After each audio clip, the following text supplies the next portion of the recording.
2 साल होने को आ रहे सरकार, पर अभी तक आपके होने वाले जमाई ने एक थाल न भरी। रीत तो रीत होवे से सरकार, आप या हम, हमारी बिरादरी में सबने निभाई से। बिल्कुल खरी बात करी तन्ने।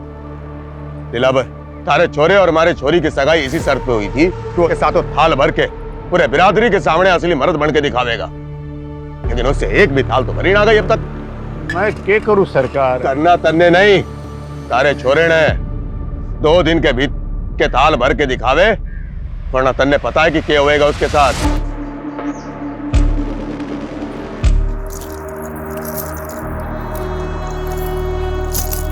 जिंदगी में कुछ कर गुजरने वाले ना इतना ज्यादा नहीं सोचते।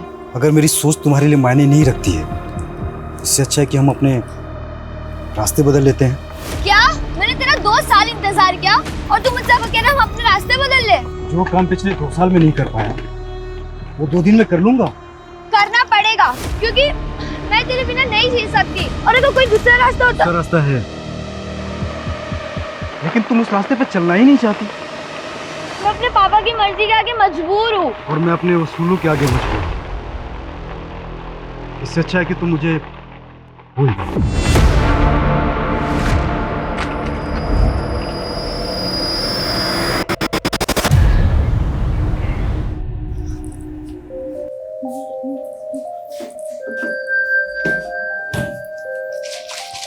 दीदी, सिर्फ 15 दिन रह गए हैं आपकी शादी को, और मम्मी पापा को तो देखो, इन्हें लगता है कि शादी के बाद आपका नया जन्म होने वाला है। और तुझे क्या लगता है?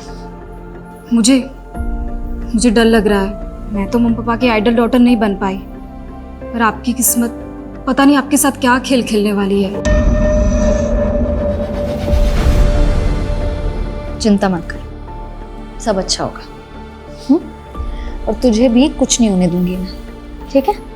जग गई तू? हाँ मम्मी, साइकिलिंग के लिए जा रही हूँ। अच्छा सुन ना, हाँ घर जरा जल्दी आ जाना, 11 बजे तक हमें जयपुर निकलना है। और तुझे पता है तेरी शादी का लहंगा रेडी हो चुका है, और बाकी की जो शादी की शॉपिंग बची है ना, आज जयपुर में कर लेंगे।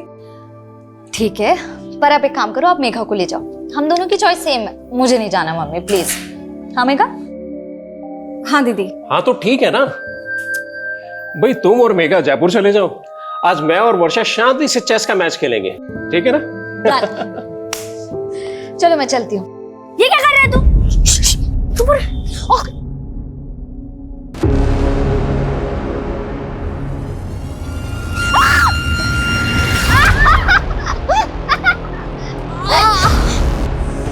सॉरी दीदी, ये सब विहान ने। वर्षा, अरे ऐसे कैसे गिर गई? दीदी ऐसे कैसे गिर गई? ये तुम दोनों की शरारत है ना? हाँ, रुको, तुम्हारी मम्मी को बताती हूँ अभी मैं। रुक जाओ। मेघा छोड़।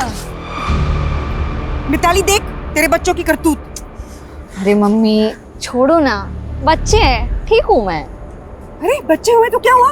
तुझे चोट लग जाती तो? अरे हाँ दीदी, आप बिल्कुल ठीक कह रहे हो। कियान, ये क्या किया तुमने? हाँ मम्मी, मैंने कुछ नहीं किया, ये सब विहान का प्लान था। कियान, तुम हर बार अपनी सारी गलतियां विहान पे डालते तो सुधरते क्यों नहीं हो? छोड़ो, ऐसे नहीं करते, बच्चे करते हैं, कोई बात नहीं, ठीक हूँ मैं।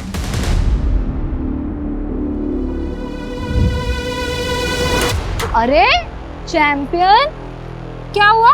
मैंने तुम्हें सेव कर लिया था ना, तब भी गुस्सा हो? वर्षा दीदी, मैं आपसे गुस्सा नहीं, ये सब विहान की और स्मार्टनेस है। और मम्मी विहान की हर मिस्टेक पे मुझे डांटती है। बोला था ना आपको, सौतेली माँ सौतेली ही होती है। अरे नहीं कियान, ऐसे नहीं बोलते। पर मैं हूँ ना। पर आप तो शादी करके अपने हस्बैंड के पास चली जाओगे, क्या आप मुझे अपने साथ नहीं ले जा सकती हो? अगर पॉसिबल होता ना तो जरूर ले जाती, लेकिन तू जानता नहीं है अभी मैं कितनी दूर जाने वाली हूँ। पर आपका फ्यूज तो थोड़ा ही दूर रहता है। तू नहीं समझेगा अभी कि मैं कहाँ जाने वाली हूँ।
अभिषेक, जी मैडम। आप ही ने कॉल किया था? जी मैडम, हम लोग जगदीश भाई साहब के पड़ोसी हैं और इनकी मेट सुबह जब काम पे आई तो इसी ने सबसे पहले सब कुछ देखा। ये जगदीश की फैमिली में और कौन कौन है? अब जगदीश भाई साहब की पत्नी और उनकी छोटी बेटी, वो दोनों कल जयपुर गए थे वर्षा की शादी की शॉपिंग के लिए। देख के लग रहा है जैसे घर में लूट भी हुई है।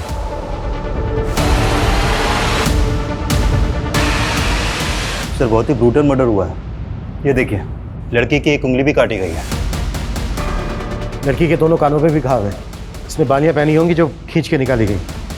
तो शायद उंगली में अंगूठी होगी, निकल नहीं रही होगी तो उंगली काट गई। और उनके गले में चेन का निशान है। आप लोगों को शक है किसी पे? कौन जगदीश और उनकी बेटी को इस तरह से मार सकता है? नहीं मैडम, हमें तो इस बारे में कोई अंदाजा नहीं है। पर आप तो पड़ोसी है ना, रात को शोर झगड़ा कुछ तो सुना होगा आपने। नहीं मैडम, ऐसी तो कोई आवाज नहीं सुनी हमने। सर फोर्स्ड एंट्री के तो कोई साइन नहीं दिख रहे। लग नहीं रहा है कि कोई जबरदस्ती घर में घुसा। कहीं ऐसा तो नहीं है कि एंगल पर्सनल है और इसे लूट की शक्ल देने की कोशिश की गई है? एक काम करो, घर अच्छे से स्कैन करवाओ और फोरेंसिक बुलवाओ। साहब सर, जगदीश की पत्नी और छोटी बेटी कल रात जयपुर में थे, रास्ते में पहुंचते होंगे। ठीक है। सर ये देखिए,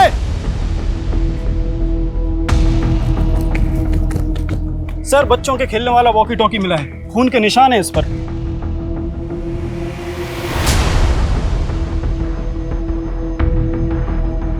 घर में कोई बच्चा भी है? नहीं सर, ऐसा तो कुछ पता नहीं चला।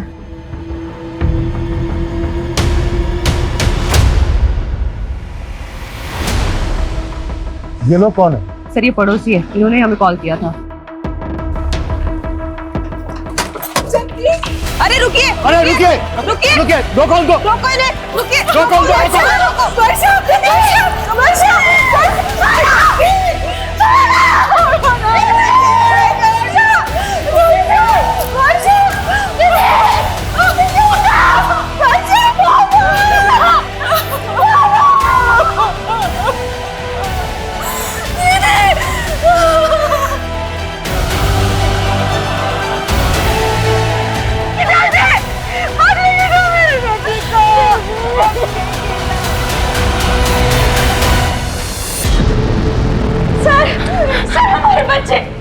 सर हमारे बच्चे गायब हैं।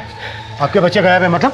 सर हमारा बड़ा बेटा कियान और छोटा बेटा विवान दोनों घर पे नहीं है। एक मिनट, अभी तो आप दोनों यहीं पे थे, तब तो आपने कुछ बताया नहीं था और अभी अचानक से आपके बच्चे भी गायब हो गए। सर वो वॉकी टॉकी हमारे बच्चों का है सर। उसको जैसे ही देखा कुछ समझ नहीं आया तो उन्हें देखने घर चले गए सर, लेकिन वो घर पे नहीं है सर। एक मिनट, वॉकी टॉकी आपके बच्चों का तो यहाँ कैसे है? सर यही समझ नहीं आ रहा है सर। सुबह सुबह ही हम दोनों यहाँ आ गए थे, हमें लगा बच्चे अपने कमरे में सो रहे होंगे, लेकिन वो घर पे नहीं है सर। हमें कुछ समझ में नहीं आ रहा सर, आप हमारे बच्चे ढूंढ के दीजिए। सूरज, एक बार फिर घर अच्छे से चेक करो। Quick sir.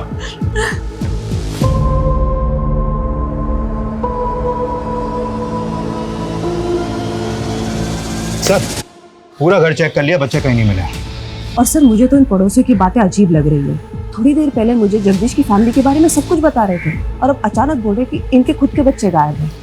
सर कहीं ये लोग ड्रामा तो नहीं कर रहे? मतलब क्राइम सीन पर बच्चों के वॉकी टॉकी देखते इनको अचानक से अपने बच्चों की याद आ गई। ये लोग ड्रामा कर रहे हैं तो हमें पता करना होगा इनका और इनके बच्चों का इन मर्डर से क्या लेना था। आप लोगों को शक है किसी को? कुछ समझ में नहीं आ रहा, पता नहीं ये सब कुछ कैसे हो गया। आपके जो ये पड़ोसी हैं जो अभी अभी गए, कैसे लोग हैं? आपको इन पर कोई शक वगैरह? ये लोग, आप ऐसा क्यों पूछ रहे हैं? ये इत्तेफाक हमें काफी अजीब लग रहा है कि आपके पति और आपकी बेटी का मर्डर हुआ और उनके साथ ही इनके दोनों बच्चे गायब भी हो गए। उन दोनों बच्चों का आपके घर आना जाना था क्या? हाँ, वर्षा दीदी को वो काफी पसंद थे। आपकी वर्षा और जगदीश के साथ आखिरी बार बात कब हुई? रात को 9, साढ़े 9 बजे उनसे बात हुई थी, तब तो सब कुछ ठीक था। पता नहीं रात में क्या हो गया। मैडम यही कियान और वियान का रूम है, रात को दोनों यहीं सोए थे। आपने रात में आखिरी बार कब देखा था बच्चों को? रात को 10:30 बजे वो बिस्तर पे चले आते हैं, मैं खुद उन्हें यहाँ सुला कर गई थी। उसके बाद सुबह 7 बजे जगदीश भाई की मेड ने आकर हमें जगा दिया और उसके बाद हमें बच्चों को देखने का मौका ही नहीं मिला। लेकिन आपके बच्चे ऐसे कैसे गायब हो सकते हैं? भैया आप लोग हमसे कुछ छुपा तो नहीं रहे? नहीं मैडम, हम आपसे कुछ नहीं छुपा रहे। पता नहीं हमारे बच्चे किस हालत में, प्लीज हमारे बच्चों को ढूंढ के दीजिए। सर इन दोनों बच्चों का कहीं कुछ पता नहीं चल पा रहा है। आस पड़ोस में ऐसा कोई भी विटनेस नहीं मिला है जिसने बच्चों को या फिर किसी संदिग्ध को यहाँ पर देखा हो। एक तरफ एक ही फैमिली के दो लोगों का मर्डर और लूट, और दूसरी तरफ इसी मोहल्ले के दो बच्चों का गायब होना। ये क्रिमिनल का मकसद मर्डर और लूट ही था या फिर बच्चों को गायब करना? नहीं मैडम, हमारी किसी से कोई दुश्मनी नहीं है। हो सकता है आपके बच्चे किडनैप हो गए हो और आपको फिरौती के लिए कॉल आया। मैडम मेरी एक छोटी सी दुकान है, ना मेरी खुद की कोई प्रॉपर्टी है और ना मेरी कोई बड़ी जायदाद है। कोई क्यों मेरे बच्चों को किडनैप करेगा?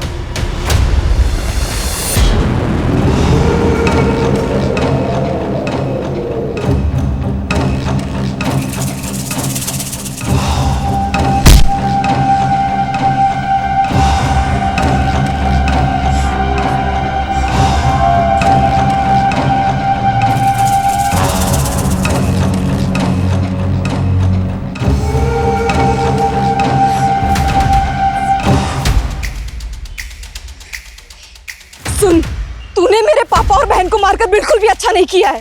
बहुत सह लिया मैंने तुझे, बहुत। अब तू देख, तुझे छोड़ूंगी नहीं मैं।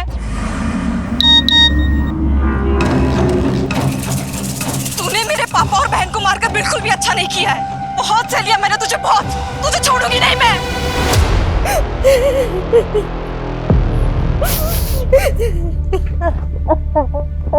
वियान देखो मैं तुम दोनों के लिए क्या लाया हूँ। वाओ पापा, वियान बहुत बुरा है। पता है ये कैसे प्रैंक करने की बात करता था? अरे चुप चुप, मुझे बोलने दो। अरे लड़ो मत। लड़ता तो वियान है। आज वियान की वजह से मम्मी ने मुझे मारा। तुम दोनों भी ना पापा दुकान से आने की शरारत करनी शुरू कर दी। चलो जाओ अपने कमरे में, चलो जाओ। ताली, कल किस बात पे मारा था तुमने कियान को? तुम जानते हो अभिषेक कि दोनों बच्चे कितने शरारती है। ऐसी कोई बड़ी बात नहीं थी। लेकिन एक बच्चे के लिए हर छोटी बात बड़ी होती है और कियान और रियान में तुम हमेशा से फर्क करती आई हो। बस करो अभिषेक, मेरे बच्चे गायब है। उनके बारे में पता करने के बजाय तुम मुझसे ऐसे फालतू सवाल किए जा रहे हो। मेरा दिल जानता है कि मैंने कियान को अपने सगा बेटा माना है हमेशा। सर मैंने कियान और वियान के पेरेंट्स के फोन सर्विलेंस पे डाल तो दिए, लेकिन सर लग नहीं रहा ये किडनैपिंग का मामला है।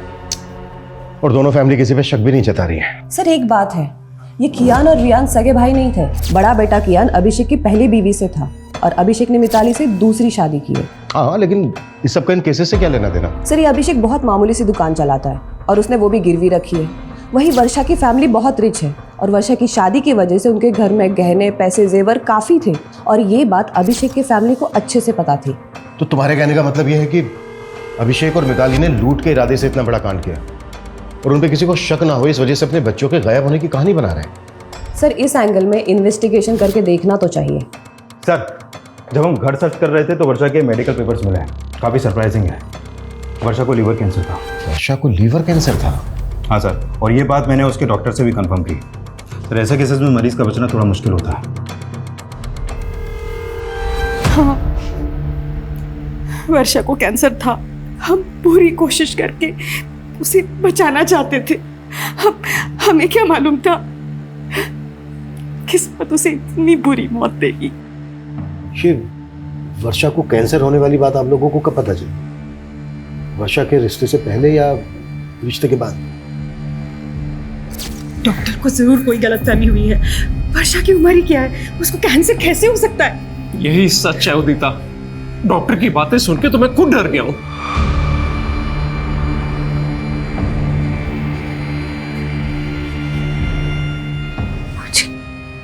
कैंसर है।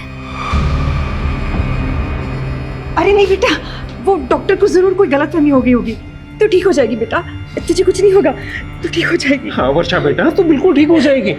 अभी तो हमने तेरी शादी कर रही है, तेरे बच्चों के साथ खेलना है हमने। वर्षा तो ये शादी करना ही नहीं चाहती थी, पर हमारे गुरुजी ने कहा था कि अगर उसकी शादी हो जाती है तो उसका भाग्य उसके पति के साथ जुड़ जाएगा और उसको एक नया जीवन मिलेगा। लेकिन आपने वर्षा के होने वाले पति और उसकी फैमिली से वर्षा को कैंसर है ये बात छिपाई। पर हमने नहीं सोचा था कि हमारी बेटी इस तरह हमें छोड़ के चली जाए। सूरज, यस सर, वर्षा के होने वाले पति और उसकी फैमिली की बैकग्राउंड पता करवाओ। सर, सवाल ऑब्वियस है, कहीं वर्षा के होने वाले पति और उसकी फैमिली को पता तो नहीं चल गया था कि वर्षा को कैंसर है? ये बात वर्षा की फैमिली ने उनसे छुपाई है। पर अगर ऐसा था तो रिश्ता तोड़ सकते थे। क्या इसके लिए वो दो मर्डर करेंगे? अब ये केस सिर्फ डबल मर्डर केस और लूटपाट का नहीं रह गया है, इसमें दो बच्चों के मिसिंग होने का मामला भी जुड़ गया है और हमारा चैलेंज भी दुगना हो चुका है।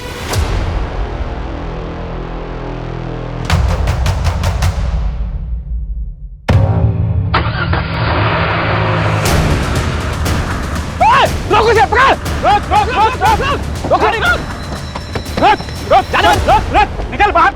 कहाँ भाग रहा है? निकल निकल। क्या हुआ? चल निकल। इधर भाग। हाँ पहले ये बता वो क्या है? कियान! कियान! कियान! कियान! कियान! कियान उठ मेरे बेटे। पीछे पीछे हटिए।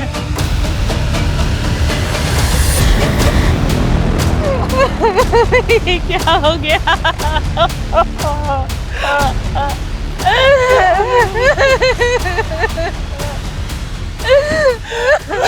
सर, ये देखिए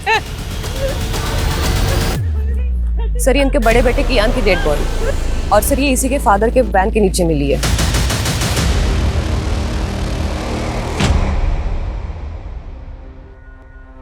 सुबह से हमसे बोल रहे थे कि बच्चे गायब है, बच्चे गायब है, और ये अपने बच्चे की डेड बॉडी अपनी वैन के नीचे छुपा के रखी है। ये आप क्या बोल रहे हैं सर? मेरी कुछ समझ में नहीं आ रहा सर। लेकिन हमारी सब कुछ समझ में आ रहा है। पहले तुमने जगदीश और उसकी बड़ी बेटी वर्षा का मर्डर किया, फिर घर में लूट की, और जब ये सब कुछ बच्चों ने करते हुए देख लिया तो फिर बच्चों को भी मार डाला। ये आप क्या बोल रहे हैं सर? फिर तूने अपनी वैन यहाँ पर छुपा के क्यों रखी है? मैं तो रोज ही गाड़ी यहाँ पार्क करता हूँ। जिसने भी मेरे बच्चे को मारा होगा जानबूझकर मेरी ही गाड़ी के नीचे बॉडी छिपा दी होगी। अब तेरी पोल खुल गई तो तू कहानी बना रहा है। बस की चीज में तो था, मेरे एक बच्चे की लाश पड़ी है, मेरे दूसरे बच्चे का हाथ पता नहीं है, और अब हमें ही सुनाए जा रहे हैं। हम हमारे बच्चे को क्यों मारेंगे? क्यों मारेंगे हम?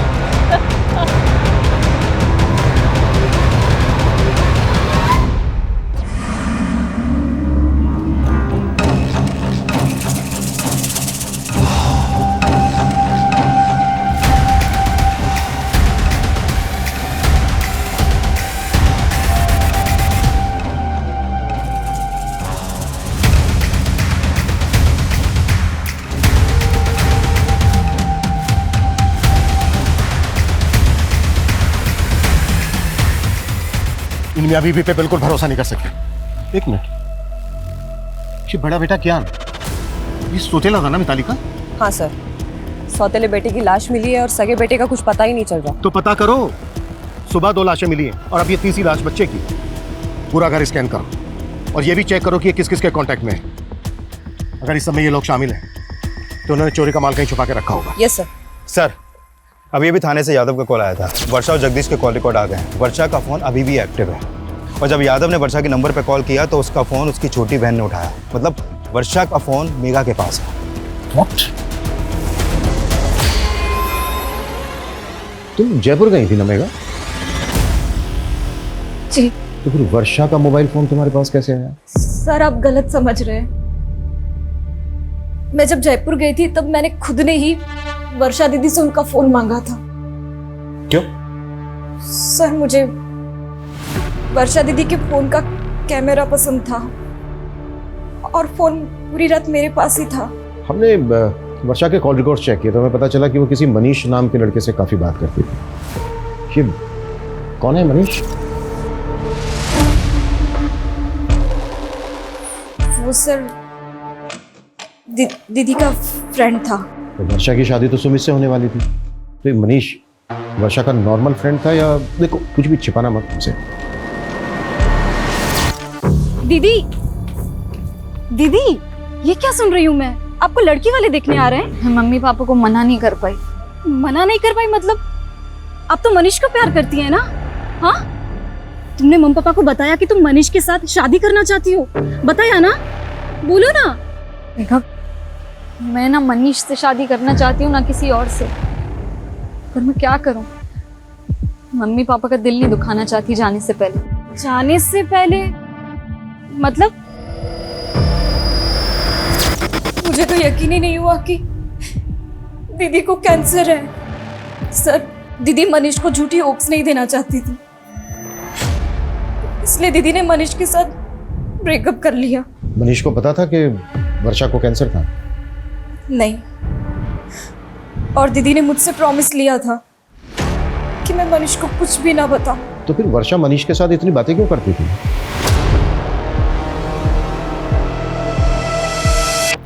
मुझे मालूम था तू मुझे छोड़ ही नहीं सकता। अरे तू रो रहा है? तुझे तो खुश होना चाहिए कि अपना रिश्ता 1 नहीं 2 नहीं बल्कि 4 कदम आगे बढ़ गया है।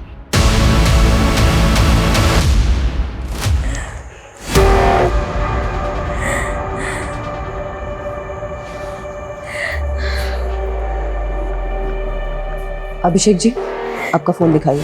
फोन में आपको क्या देखना है मैडम? आपका फोन दीजिए प्लीज। ये लीजिए।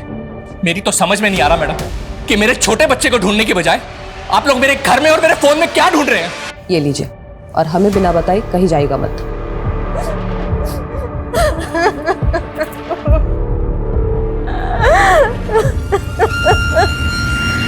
सर, मनीष का फोन कल रात वर्षा के घर पर ही एक्टिव था। हो सकता है कि वो वर्षा से बदला लेना चाहता हो, क्योंकि वर्षा उसकी बजाय किसी और से शादी करने वाली थी। बुलाओ इस मनीष को। और अब मेरी वर्षा की मदर से बात हुई। उनका कहना है कि पहले उनके साथ जयपुर वर्षा जाने वाली थी, लेकिन बाद में मेघा उनके साथ गई। मतलब अगर वर्षा जयपुर जाती तो उसके फादर के साथ वर्षा का नहीं, मेघा का मर्डर होता? पॉसिबल है। और सबसे अटपटा यह है कि मेघा जयपुर वर्षा का फोन लेकर क्यों गई? सूरज, कहीं कुछ ऐसा तो नहीं है कि इसके पीछे कोई ऐसी कहानी है जिसे अभी तक हम समझ नहीं पा रहे हैं?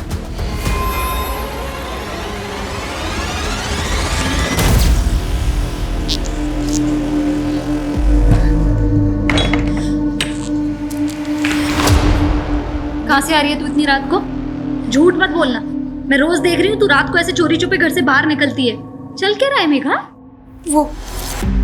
वो दीदी,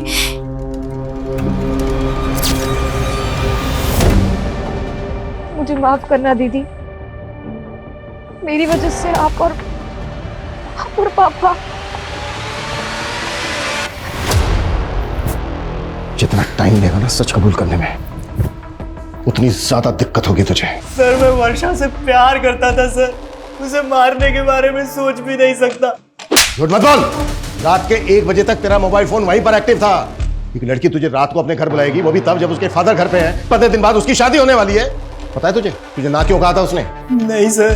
क्योंकि कैंसर था उसको। वो नहीं चाहती थी कि शादी के बाद तू खो दे उसको, और तूने मार दिया उसको। ये क्या बोल रहे हैं आप सर? उसने मुझे बताया भी नहीं सर। उसे कैंसर था। अब अगर तुझे पछतावा हो रहा है तो सच कबूल कर ले कि तूने ही मारा है उसको, जबकि उसने तेरा कभी बुरा नहीं चाहा। सर, मैंने भी वर्षा का कभी बुरा नहीं चाहा सर।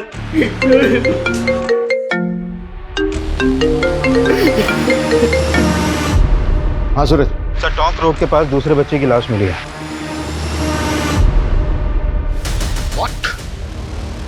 सर, विहान की लाश देख के लग रहा है कि इसका मर्डर भी कल रात को हुआ है। लेकिन सर, विहान की लाश वर्षा और क्यान के घर से करीब 1 किलोमीटर दूर टोंक रोड पे मिली है। तो हो सकता है कि इसका मर्डर कहीं और किया गया हो और फिर बॉडी को यहाँ पे लाके डंप कर दिया गया। एक बच्चे की लाश मिली है अभिषेक की वैन के नीचे।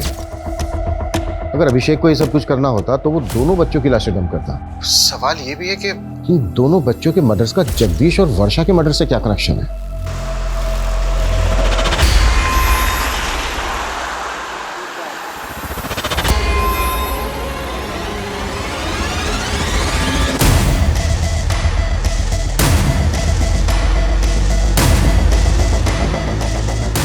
आओ आरती।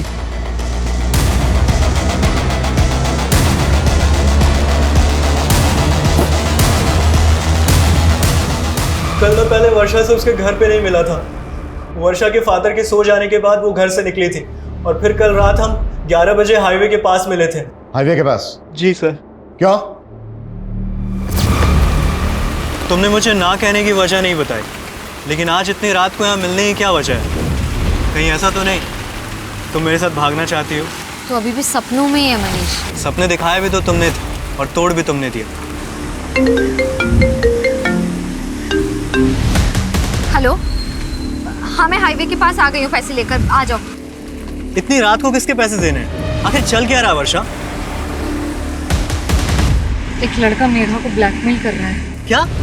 पिछले 3 महीने से मेघा उसके चंगुल में फंसी हुई है। मुझे तुम्हारी हेल्प चाहिए मनीष। हेल्प तो हमें पुलिस के लिए नहीं चाहिए ना, और तुम इतनी रात को अपनी लाइफ रिस्क में डाल के यहाँ पे आ गई। मैं पुलिस के पास नहीं जा सकती। क्यों? उस लड़के के पास मेघा के कुछ कॉम्प्रोमाइजिंग वीडियोस हैं। वो जब यहाँ आएगा ना तो हमें उससे ना फाइनल बात करनी है, सब कुछ सेटल करना होगा ताकि वो बार बार मेघा को परेशान ना करे और उसके वीडियोस हमेशा के लिए डिलीट कर दे। Please Manish, please. फिर थोड़ी देर बाद वहाँ एक गाड़ी आकर रुकी। शायद से वो लड़का उसी में था, लेकिन वर्षा को मेरे साथ देखकर वो वहाँ से चला गया। ये लड़का कौन है जो मेघा को ब्लैकमेल कर रहा है? मेघा का कोई दोस्त है सर। मेघा ने उसके बारे में मुझे नहीं बताया। तो मेघा को ये पता है कि तू कल रात को मिला था वर्षा से? हाँ सर, लेकिन हाईवे के पास से मैंने वर्षा को उसके घर पे ड्रॉप कर दिया था। उसके बाद वर्षा और उसके फादर को किसने मारा मुझे कुछ नहीं पता सर। मर्डर सिर्फ वर्षा और उसके फादर का ही नहीं हुआ है, बल्कि वर्षा के पड़ोस के 2 बच्चों का भी मर्डर हुआ है। बच्चे?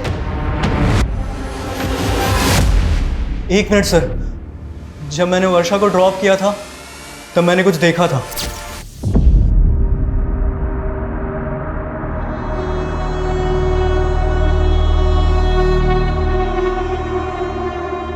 ये बच्चे थे? हाँ सर, यही दोनों बच्चे थे। क्या कर रहे थे वहां पर? नहीं मालूम सर।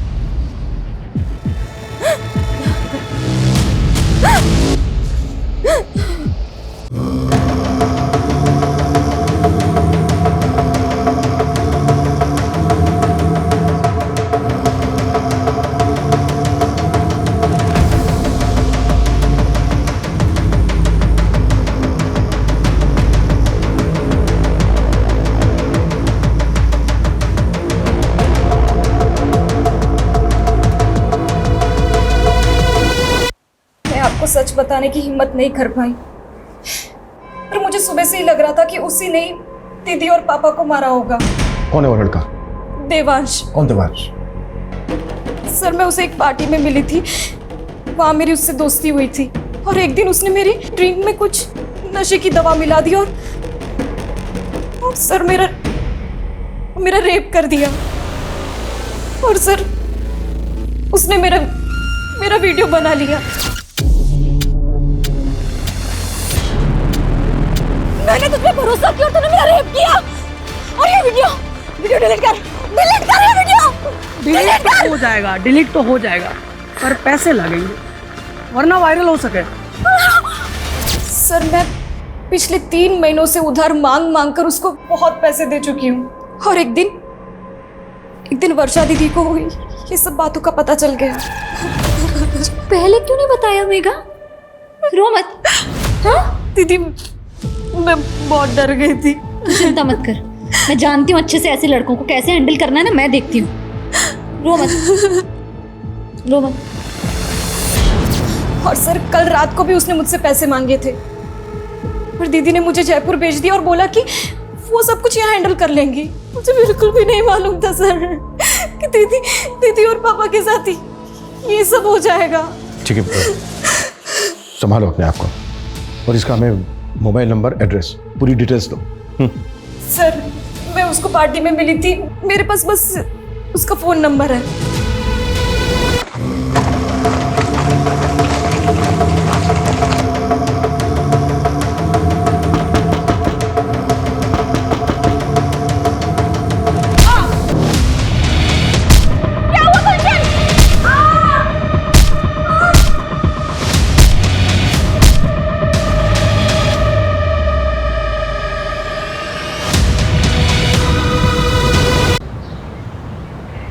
सर देवांश का नंबर आदर्श नगर के एड्रेस पर रजिस्टर्ड है, लेकिन उसका घर भी बंद है और उसका फोन भी। हमने उसका लुकआउट नोटिस जारी करवा दिया है। गुड सर, गौतम नगर में और एक फैमिली का मर्डर हुआ। व्हाट? हो क्या रहा है?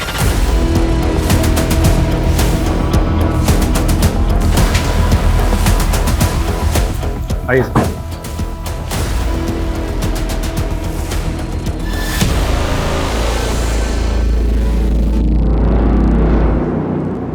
सर, इनका नाम गुलशन सिंह है और ये इनकी वाइफ आरती।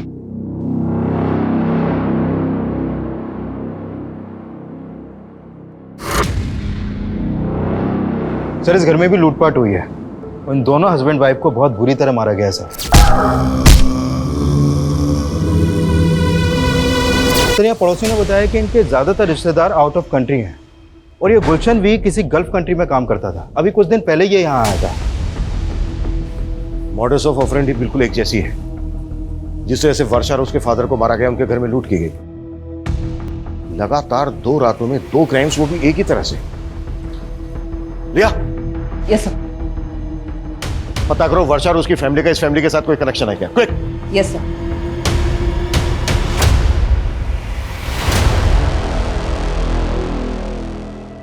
सब क्या आप पुराने गहने खरीदते हो? हाँ। कैसे गहने? सोने के। दिखाओ।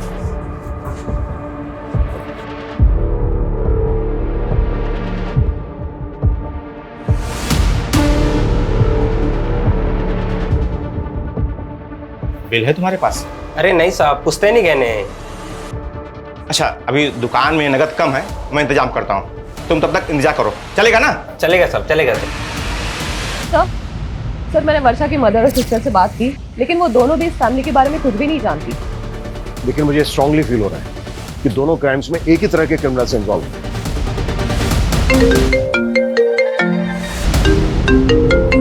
हाँ बोलो सर।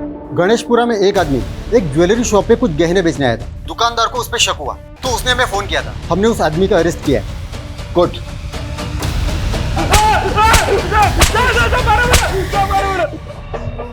साहब, मैंने चोरी नहीं करी साहब। आप बेवजह परेशान कर रहा साहब। झूठ बोलता है साहब, चोरी नहीं करी साहब।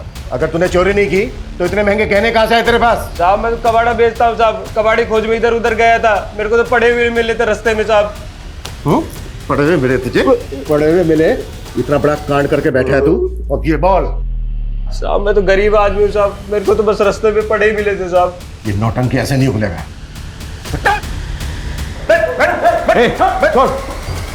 पैसे दे, पैसे दे मेरे, पैसे दे, मेरे पैसे। हमारी बेदड़ी है, बेदड़ी। सर, मेरा पति राक्षस है, राक्षस। राक्षस बोलेगी? पीछे तुम मारता है? साहब, ये मुझे रोज मारता पीटता है साहब। इसे जेल में डाल दो। जेल में?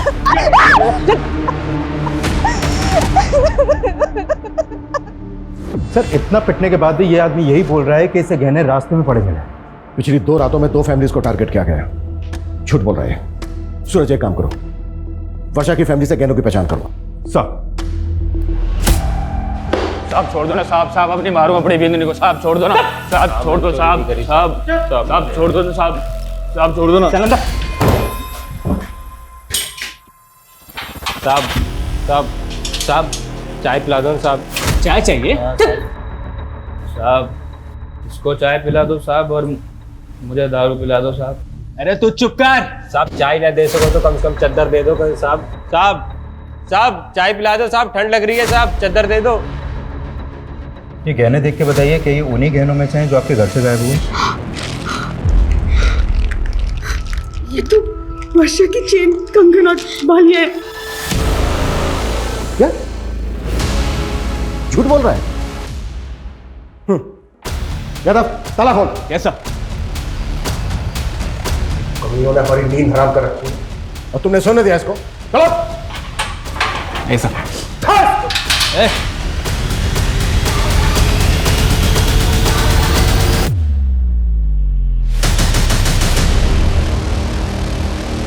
सर, ये तो मर गया।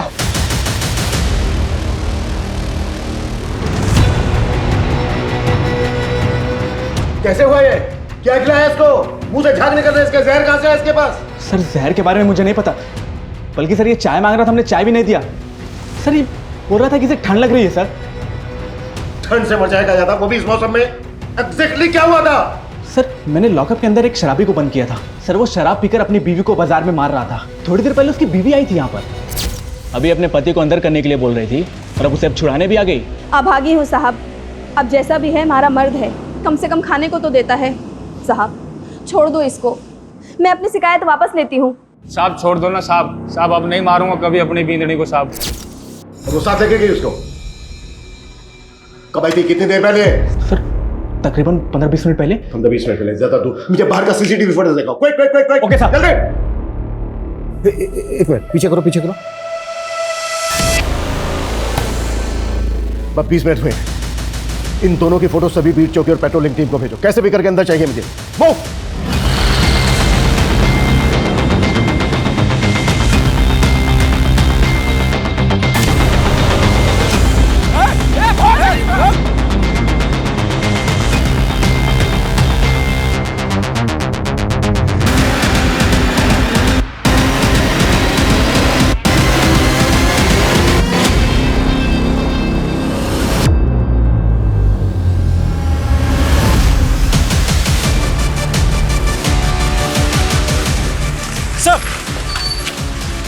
सर इस तरफ।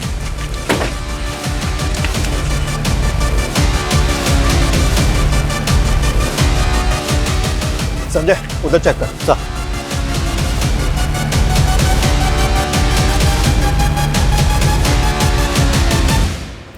देख अब हम इनसे बच नहीं पाएंगे। तू कबीले पहुंच, मैं इनका ध्यान भटकाता हूँ। आप अपना ध्यान रखना। मैं ख्याल रखूंगा, तू पहुंच।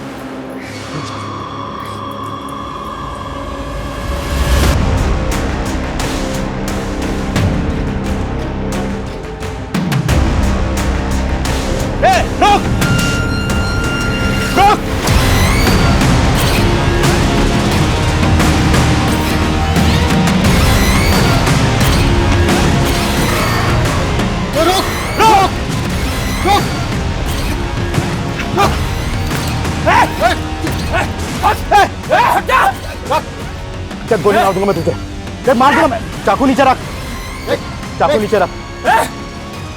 देख गोली मार दूंगा मैं तुझे।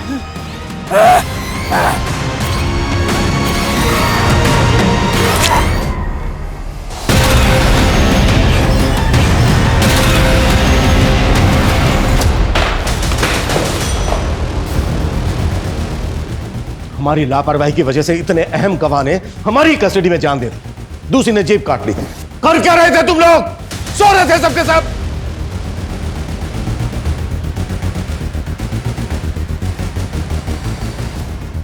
ये कोई आम लोग नहीं है, बहुत खतरनाक गिरोह है। इतना खतरनाक कि इन्हें अपने गिरोह के लिए अपनी जान की भी परवाह नहीं है।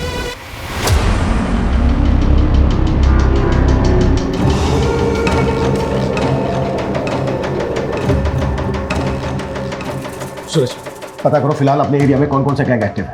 सर उस आदमी के साथ जो औरत थी उसे वर्षा की मदर ने आइडेंटिफाई किया। सर वो 1.5 साल पहले उनके घर में एक मेड का काम करती थी। कौन है औरत? एड्रेस क्या उसका? सर 1.5 साल पहले वो काम करती थी, इसलिए उन्हें बस उसका नाम याद है, कजरी। लेकिन सर मुझे नहीं लगता उसका नाम कजरी होगा। गुलशन की फैमिली से कोई कनेक्शन उसका? सर अभी तक तो ऐसा कुछ मालूम नहीं चला। ये किसी लूट मार करने वाले गैंग का काम है। इनका एक जैसा है वो। इस गैंग की कोई औरत या आदमी लोगों के घरों में काम करते हैं, उस परिवार की सारी जानकारी इकट्ठा करते हैं और फिर उसे लूट के लिए टारगेट करते हैं। सर एक बात मुझे समझ में नहीं आ रही है, ये कजरी ने 1.5 साल पहले काम करना बंद कर दिया था, फिर अचानक तो मतलब सरप्राइजिंग नहीं है कि 1.5 साल बाद इन्होंने वर्षा की फैमिली को टारगेट किया। सूरज इन सवालों का जवाब ढूंढने का टाइम नहीं है फिलहाल हमारे पास। हमें जल्द से जल्द ये पता लगाना होगा कि ये लोग किस गैंग से ताल्लुक रखते हैं। पिछली 2 रातों में इन्होंने 2 फैमिली को टारगेट किया है, हो सकता है आज रात ही किसी तीसरी फैमिली को टारगेट करें। उससे पहले हमें इन्हें रोकना होगा। क्लियर? सर क्या पता नहीं चला? सर कांस्टेबल यादव का अभी तक कुछ पता नहीं चला। अब्बू! अब्बू! क्या हुआ कजरी?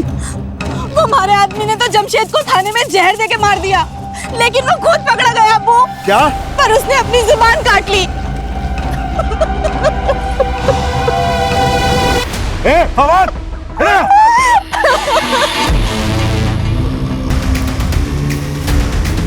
सुना तुमने? एक हमारा दामाद हुआ, गिरोह की पोल ना खुले इस वास्ते अपनी जबान काट ली, और एक तू है।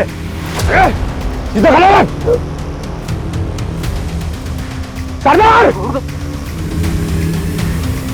चल बाहर निकल, चल। और कौन कौन आया तेरे साथियों? अरे बोल, बोल। पिछले 2 सालों में ऐसी जितनी भी लूट और मर्डर की घटनाएं घटी हैं, उन सब की रिपोर्ट मुझे मेरे टेबल पर चाहिए, जल्द से जल्द। सर यादव का कुछ पता चला? नहीं सर, एक टीम गई उस डायरेक्शन में, लेकिन अभी तक कोई अपडेट नहीं आया। उसकी फोन लोकेशन ट्रेस करवाओ, क्विक। Okay sir. सर, वर्षा उसके फादर जगदीश की पोस्टमार्टम रिपोर्ट आ गई है। दोनों विक्टिम को लाठियों से पीटा गया था और दोनों के ही सर के घाव पर लकड़ियों के टुकड़ों के ट्रेसेस मिले हैं और उसके ऊपर मस्टर्ड ऑयल थे। Mustard oil? हाँ सर। सर, ऐसे ही मस्टर्ड ऑयल के ट्रेसेस जिहान और कियान की बॉडी पर मिले थे। एक मिनट, मैंने ऐसे गैंग के बारे में सुना है जो बॉडी पर मस्टर्ड ऑयल लगाकर लूट और मर्डर्स की घटनाओं को अंजाम पहुंचाता है।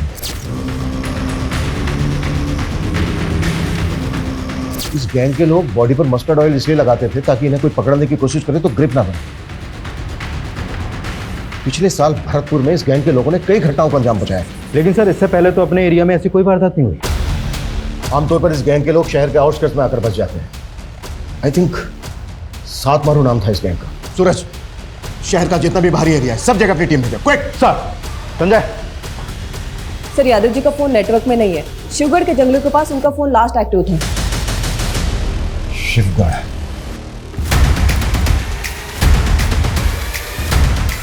यो पुलिस वाला अड्डा तक पहुंच गया है। बाकी के पुलिस वाले भी हमने ढूंढते हुए यहाँ तक आवेंगे। हमने जल्दी से जल्दी यहाँ से निकलना होगा। जी सरकार। शर्त पूरी ना करी तुमने।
छह मार दिए हैं तन्ने, सातवां थारे सामने खड़ा है।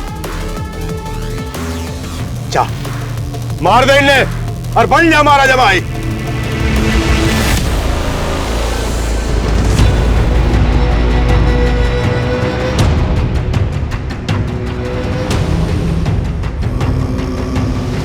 मार फवार, इसको मार।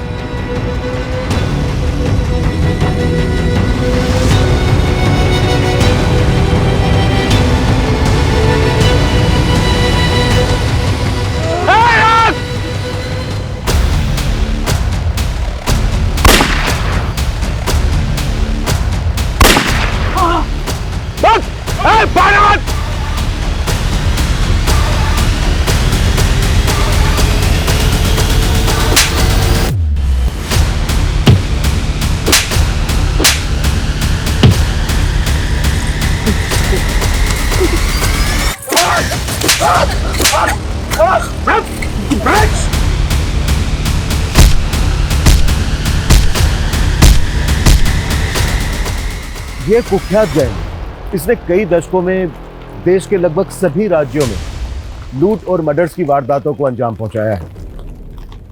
ये इस गैंग के समुदाय का एक छोटा सा टुकड़ा है जिसको हमने गिरफ्तार किया है।